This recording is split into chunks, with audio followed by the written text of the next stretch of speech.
अभी हमारे साथियों ने चर्चा की और इस विधेयक का सीधा सीधा मतलब ये है कि रेलवे बोर्ड को और ज़्यादा शक्तियां दी जाएं, स्वायत्तता दी जाए। मैं आपसे आग्रह करना चाहूँगा कि शक्ति का बंटवारा होना चाहिए।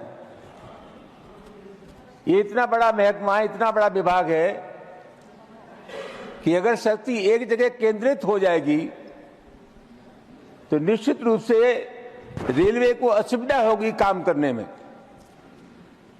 रेल हमारे जीवन का अभिन्न अंग है, हमारे देश की जीवन रेखा है। और मैं निवेदन करना चाहूंगा कि अभी हमारे तमाम मित्रों ने वंदे भारत ट्रेन का जिक्र किया। सभापति महोदय, हर व्यक्ति वंदे भारत ट्रेन से सफर नहीं करता। आम आदमी किस ट्रेन से सफर करता है, उसका किस ट्रेन से रिश्ता है, इस पर हमारे मित्र अगर चर्चा करते तो ज्यादा बेहतर था। अभी तमाम लोगों ने जिक्र किया कि रेलवे में तमाम दुर्घटनाएं हुई। बाबू जगजीवन राम के समय में ये हुआ, लाल बहादुर शास्त्री के समय में ये हुआ। सभापति महोदय, ये जो परिपाटी भाजपा के लोगों ने बना रखी है, ये स्वस्थ परिपाटी नहीं है। पहले क्या हुआ, कोई न कोई वजह रही होगी जिसकी वजह से आप यहाँ आए।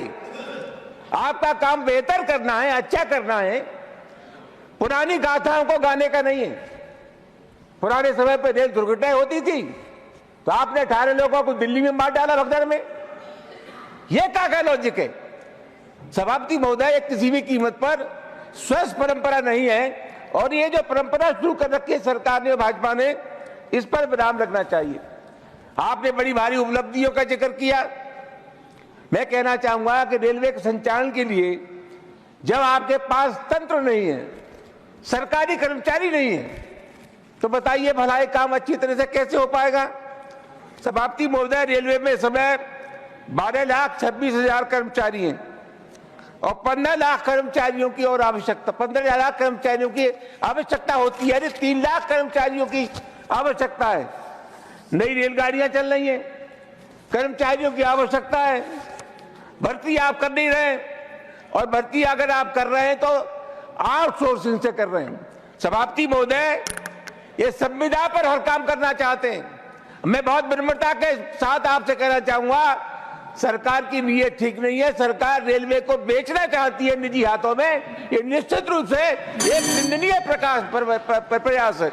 और सभापति महोदय, मैं कहना चाहूंगा कि आज जो स्थिति है, प्लीज कंक्लूड। भर्तियां होने रही है। सभापति महोदय, मैं एक ही निवेदन करना चाहूंगा।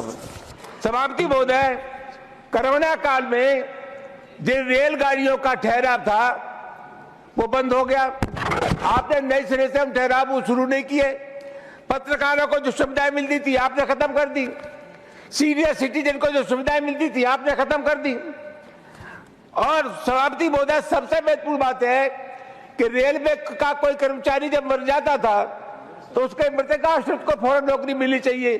सालों लग जाते हैं, लेकिन उस सरकारी कर्मचारी के मृतकों को, आश्रितों को नौकरी नहीं मिलती। सभापति महोदय, मैं आपके मार्फत एक ही निवेदन करना चाहूंगा कि मेहरबानी करके हमारा प्रयास सकारात्मक होना चाहिए, नकारात्मक नहीं होना चाहिए।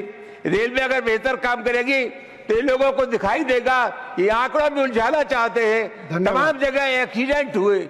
मैं आपसे पूछना चाहता हूँ, क्या सरकार की जिम्मेदारी नहीं है? उस पर विराम लगना चाहिए और आपके काम करने से आम आदमी को ही दिखाई देना चाहिए कि रेलवे आम लोगों के हित में काम कर रहा है। धन्यवाद।